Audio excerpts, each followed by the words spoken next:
And suddenly I was a little frightened. I suddenly felt just a little empty inside and a little lonely about the whole thing. I implied that Audie Murphy struggled with alcohol and drug addiction in the 50s and 60s. On May 28, 1971, a small plane carrying America's most decorated war hero vanished into the fog-shrouded Virginia mountains.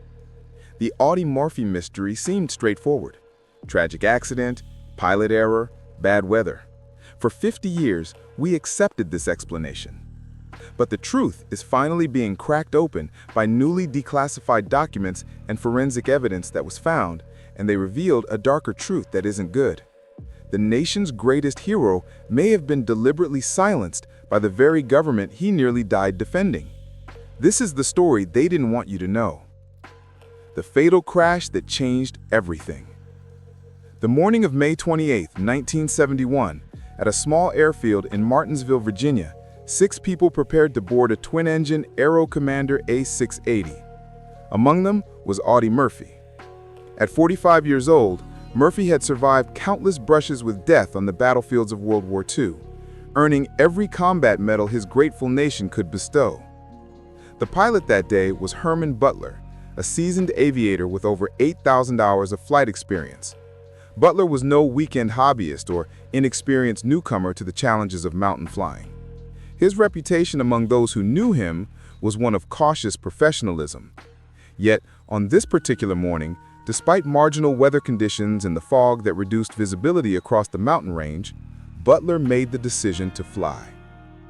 14 minutes after takeoff, the Aero Commander 680 slammed into Brush Mountain with devastating force.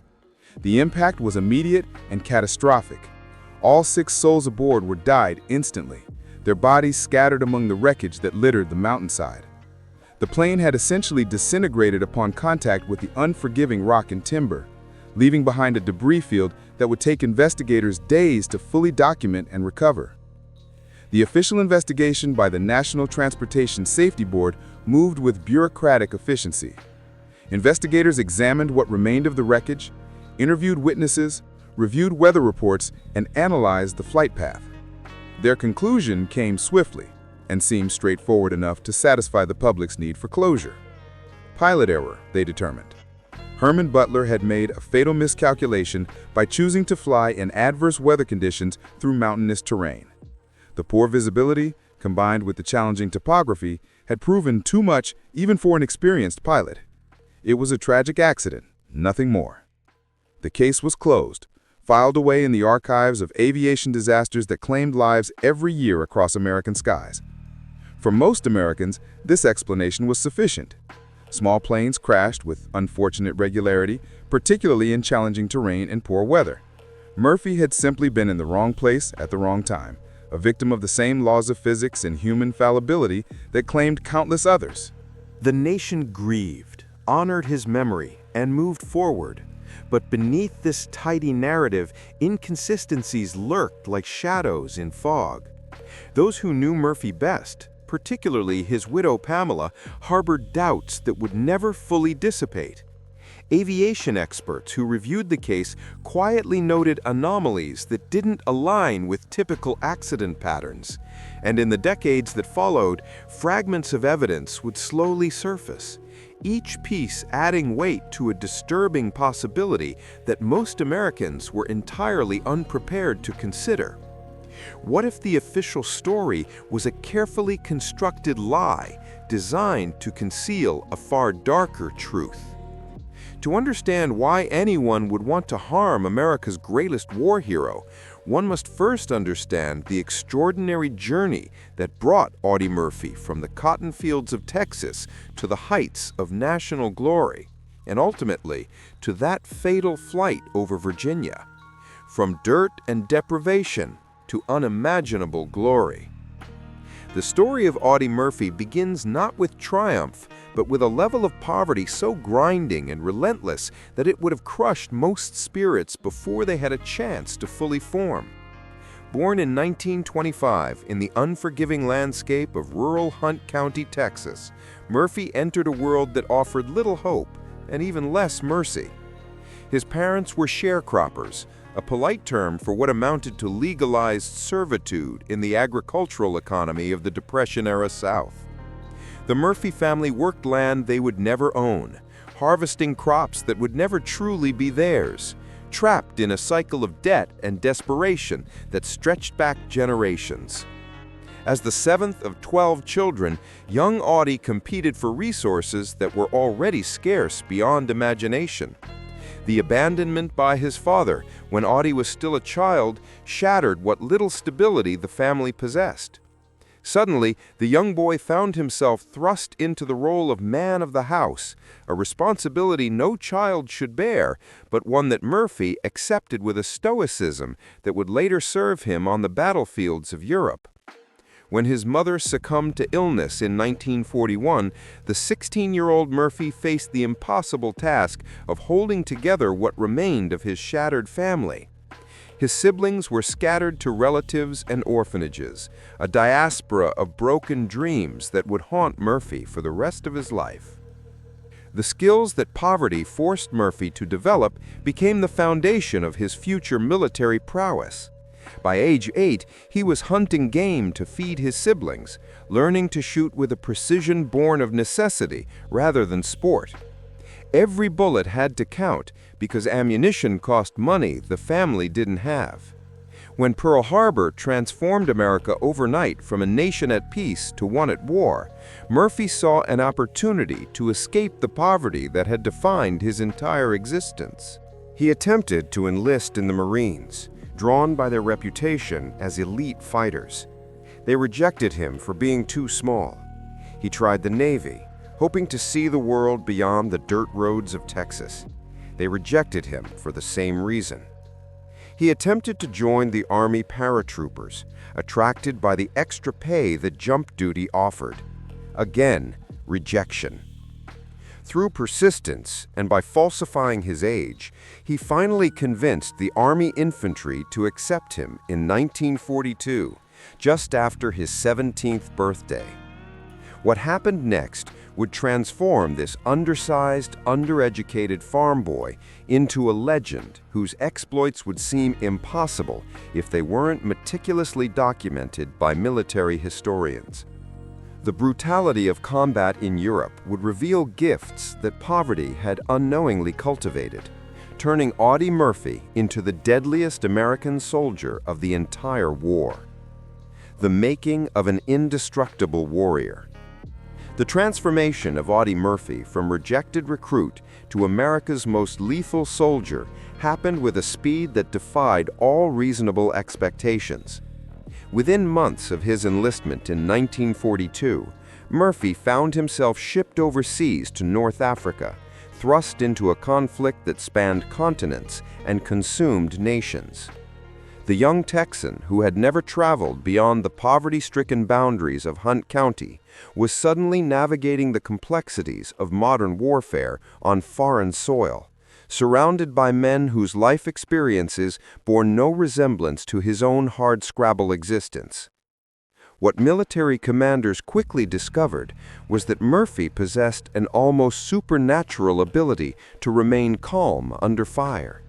While other soldiers, many older and more educated, froze or panicked when bullets began flying and artillery shells exploded around them, Murphy's mind seemed to enter a state of heightened clarity.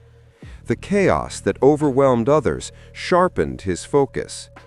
His combat record began accumulating with startling rapidity.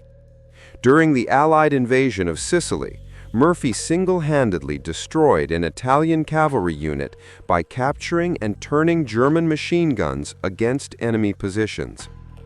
In France, he infiltrated enemy lines to capture a German machine gun nest, then used the captured weapon to mow down advancing troops. Near Ramatuelle, he spent over an hour exposed in no man's land, directing artillery fire onto enemy soldiers with complete disregard for his own safety. Each action earned commendations, medals, and the growing respect of men who had initially dismissed him as too small and too young to be effective in combat. The pinnacle of Murphy's military career, the moment that would define him forever in American military history, came on a frozen January day in 1945, near the French town of Holtzwihr. Murphy's company had been reduced from its original strength of 128 men to just 19 effective soldiers. They faced an overwhelming German force supported by tanks and artillery, a situation that should have resulted in immediate surrender or annihilation. As his surviving men retreated under the crushing enemy assault, Murphy made a decision that defied all military logic and self-preservation instinct. He climbed aboard a burning tank destroyer, fully aware that the vehicle could explode at any moment, and began using its machine gun to engage the advancing German infantry. Wounded in the leg, standing atop what was essentially a mobile bomb, Murphy held his position for over an hour.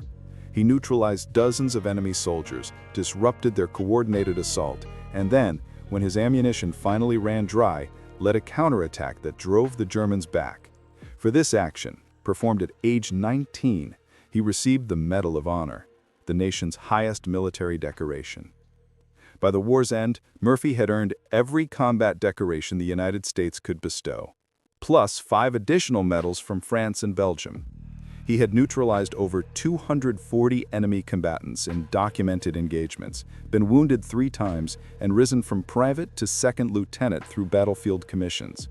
His boyish face appeared on the cover of Life magazine, introducing America to its most decorated soldier, a genuine war hero at a time when the nation desperately needed symbols of courage and sacrifice.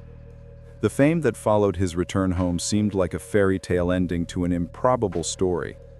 But for Audie Murphy, surviving the war would prove to be merely the beginning of a different kind of battle, one fought not on foreign soil, but within the confines of his own tormented mind.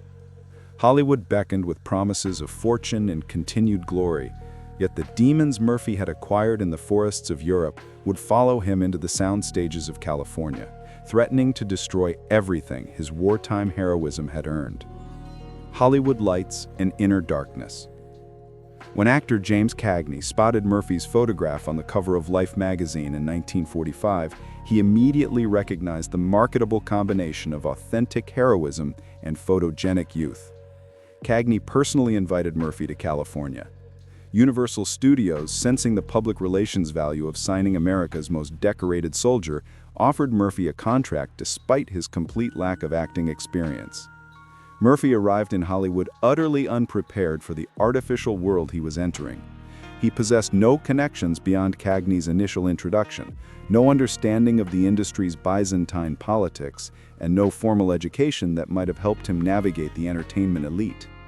Over 2 decades, Murphy appeared in more than 40 films, steadily building a career that transcended his initial novelty as a war hero turned actor. He developed genuine talent, earning respect from directors and fellow actors who had initially dismissed him as a publicity stunt. His greatest commercial success came in 1955 with To Hell and Back, the film adaptation of his autobiography, where Murphy portrayed himself, essentially reliving his wartime experiences for the cameras. The film became a massive box office success, setting a Universal Studios record that would stand until Jaws 20 years later. To external observers, Murphy had achieved the American dream in its purest form. Yet beneath this carefully constructed facade lurked darkness that Murphy could neither escape nor control. The war had left wounds far deeper than physical scars. He suffered from what modern medicine recognizes as severe post-traumatic stress disorder, though no such diagnostic category existed in the 1950s and 60s. Veterans were simply expected to move past their wartime experiences, to bury trauma beneath layers of stoicism and masculine bravado. Murphy slept with a loaded pistol under his pillow every night, unable to feel safe even in his own bedroom. Insomnia plagued him relentlessly, and when exhaustion finally forced sleep, horrific nightmares would jolt him awake. He became addicted to prescription sleeping pills, gambled compulsively, and suffered increasingly volatile mood swings. His first marriage, to actress Wanda Hendricks, collapsed after 2 years, with Hendricks later revealing the night when Murphy, trapped in a nightmare, had held her at gunpoint before fully awakening. His second marriage, to Pamela Archer, proved more durable, producing 2 sons and providing stability Murphy had never known. But even Pamela's patience couldn't erase the demons haunting her husband. What distinguished Murphy from countless other suffering veterans was his revolutionary willingness to speak openly about his psychological struggles. In an era when admitting mental health challenges was considered weakness, Murphy refused to remain silent. He began advocating publicly for better treatment of veterans experiencing similar symptoms, pushing for government studies of combat trauma, and using his celebrity platform to legitimize psychological wounds as genuine medical conditions. This advocacy work, which seemed merely compassionate at the time, would eventually place Murphy on a collision course with powerful institutions that had strong incentives to keep the true psychological costs of war hidden from public view. The Veterans Champion and Growing Shadows. By the late 1960s, Audie Murphy had evolved from Hollywood actor into something far more significant and potentially dangerous to powerful interests. Murphy's personal struggles with post-traumatic stress disorder had given him intimate understanding of combat's psychological toll, and his natural empathy drove him to speak for those who lacked his platform. Murphy began making regular visits to Veterans Administration hospitals across the country, spending hours talking with men who had returned from Korea and the escalating Vietnam conflict. These weren't publicity stunts orchestrated for positive press coverage. Murphy genuinely wanted to understand what veterans were experiencing, what treatments they were receiving, and whether the VA system adequately met their needs. His advocacy extended into the corridors of power. Murphy testified before congressional committees, using his war hero status to gain audiences with legislators who might otherwise ignore ordinary soldiers' complaints.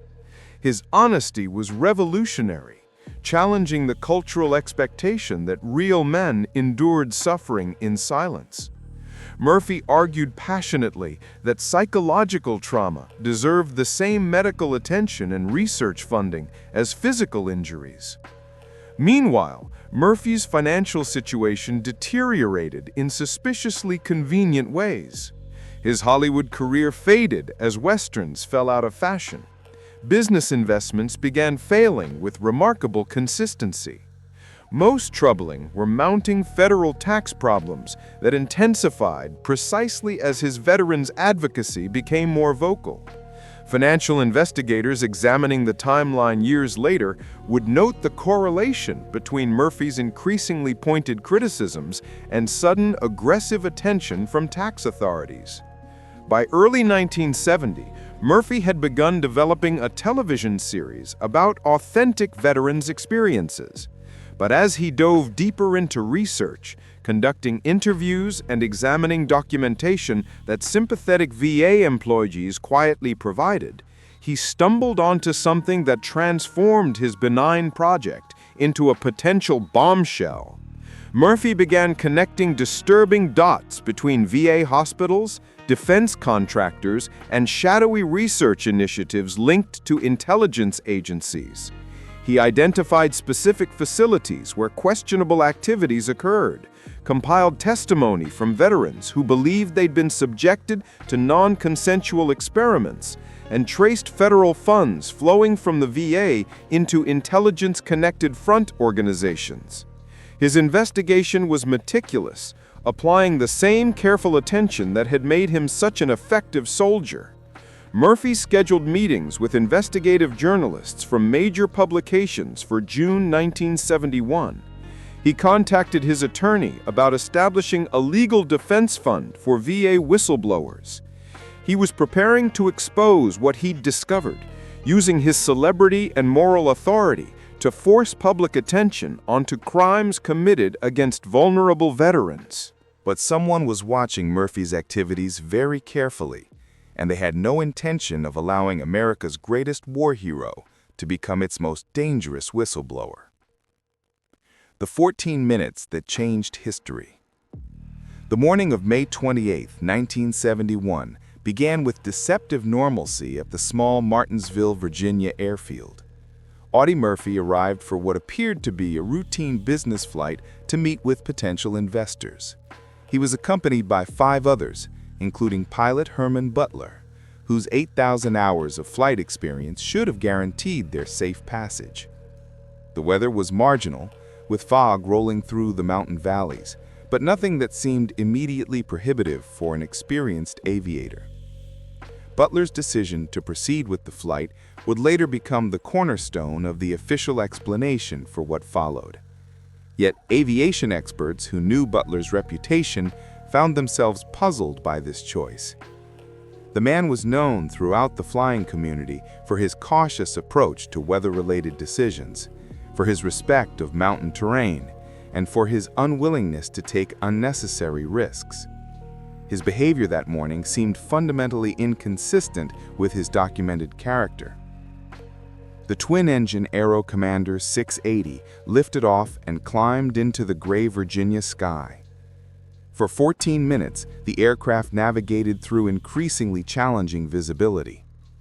Butler was flying unusually low, well below the altitude that safety protocols recommended for mountainous regions.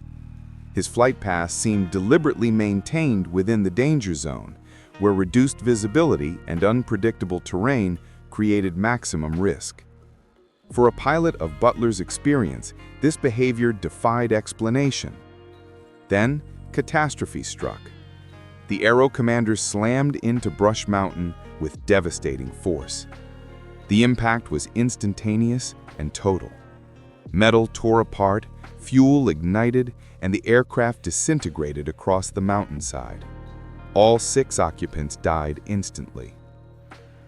Among the wreckage scattered across the Virginia wilderness lay the remains of America's most decorated soldier, the man who had survived countless close calls with death on European battlefields. The National Transportation Safety Board investigation moved swiftly, perhaps too swiftly.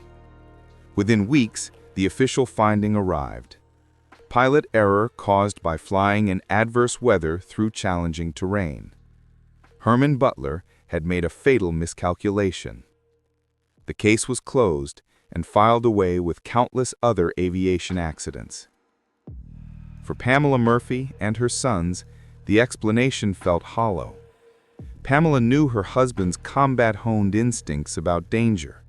He would never board an aircraft with a pilot he didn't trust completely. But lacking resources or evidence to challenge the government's findings, she had no choice but to accept the official narrative, while harboring doubts that would never disappear. The crash site held secrets that wouldn't be examined for decades. Debris was scattered wider than typical impact patterns suggested. Critical components were mysteriously absent. The physical evidence told a different story than the official report, but the forensic techniques needed to interpret that story didn't yet exist. Nobody would believe that evidence would eventually emerge, suggesting America's greatest war hero had been deliberately silenced by the government he had nearly died defending. Secrets buried in government vaults. In 2018, the first breakthrough came from an unexpected source: the routine declassification of Cold War-era intelligence documents under the 50-year rule that required government secrets to eventually enter the public domain. Among the thousands of pages released were hundreds of documents referencing Audie Murphy, a discovery that immediately raised troubling questions about why a retired war hero and Hollywood actor would warrant such extensive intelligence community attention.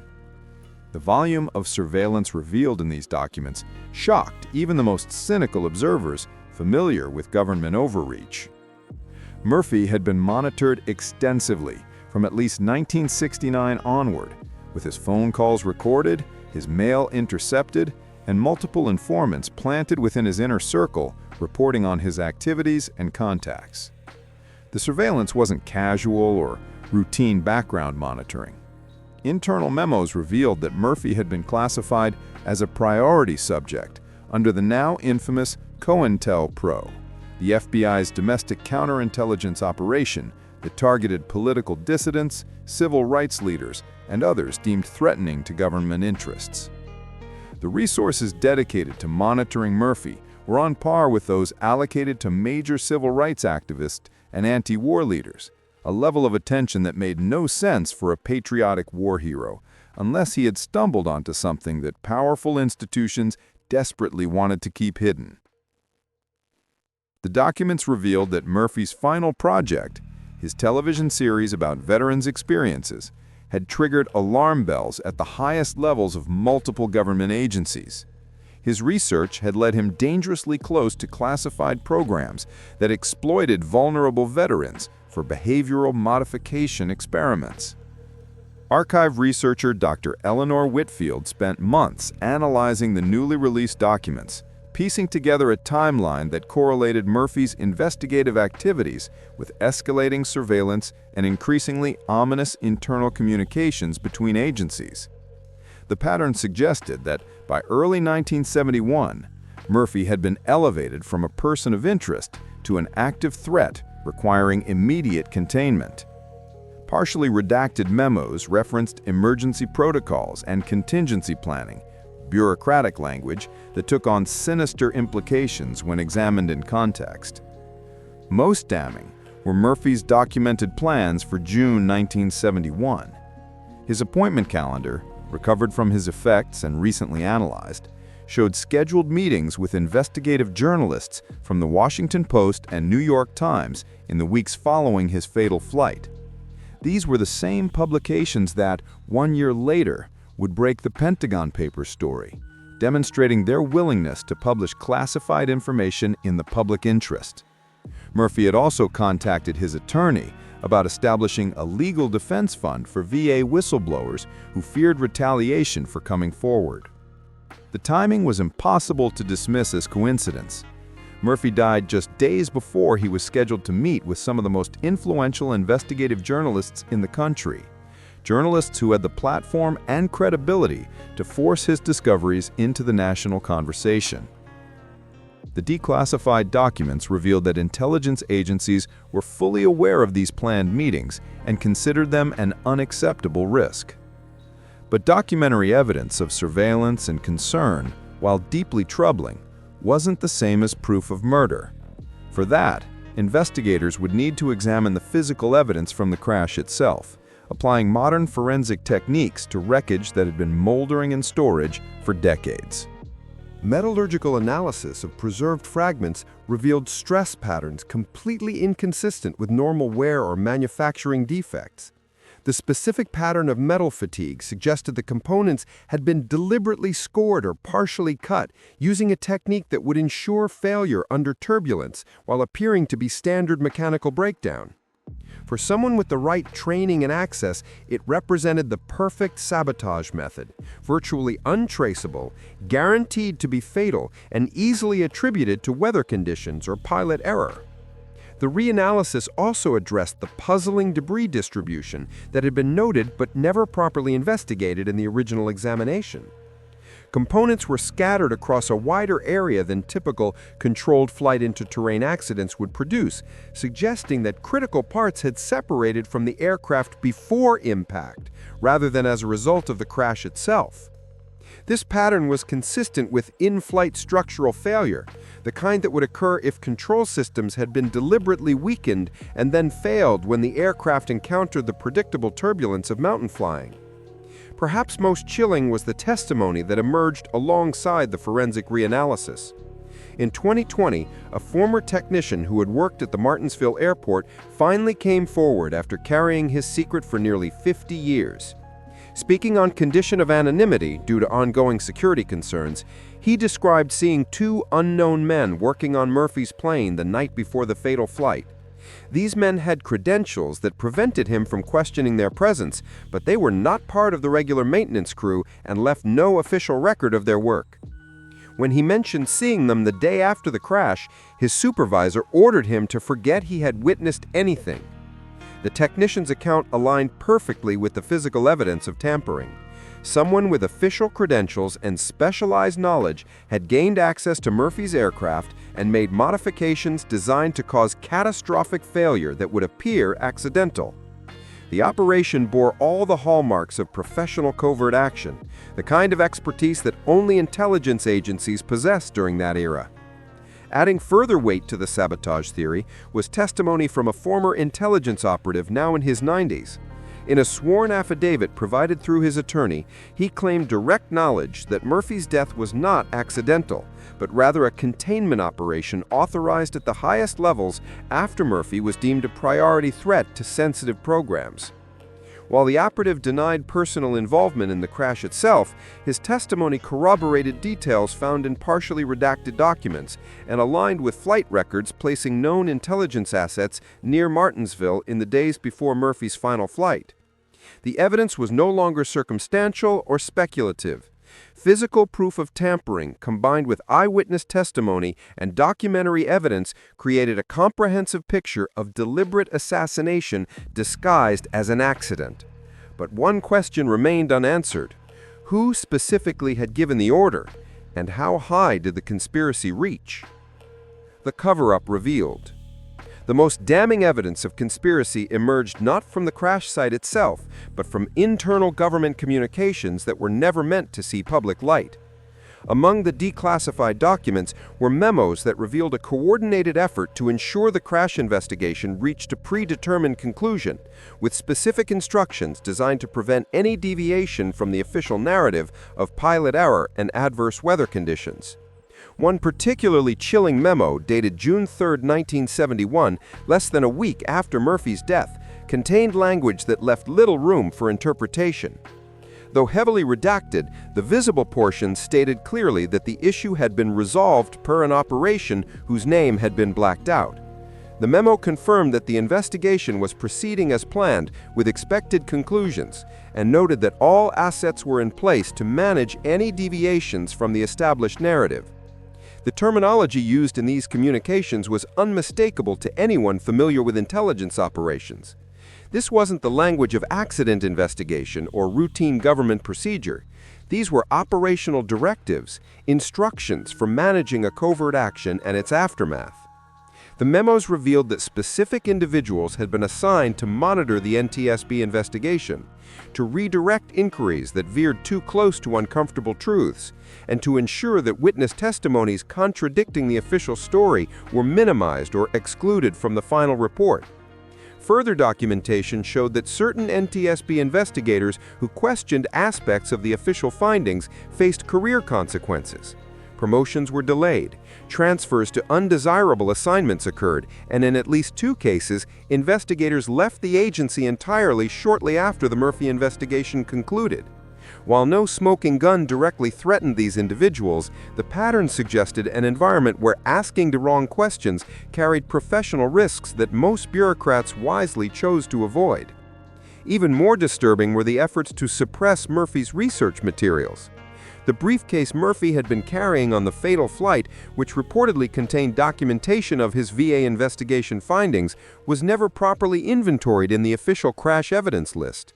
Witnesses who saw the briefcase recovered from the wreckage reported that it appeared to have been rifled through, with papers scattered and some clearly missing. By the time Murphy's family received his personal effects, the briefcase contained only innocuous business documents with no mention of the explosive VA research that had consumed his final months. The pattern was unmistakable. This wasn't simply bureaucratic incompetence or standard accident investigation procedure. This was a deliberate, coordinated operation to eliminate a threat and ensure that the truth remained buried alongside America's greatest war hero. If you enjoyed this video, like and subscribe, and also click the next video shown on your screen.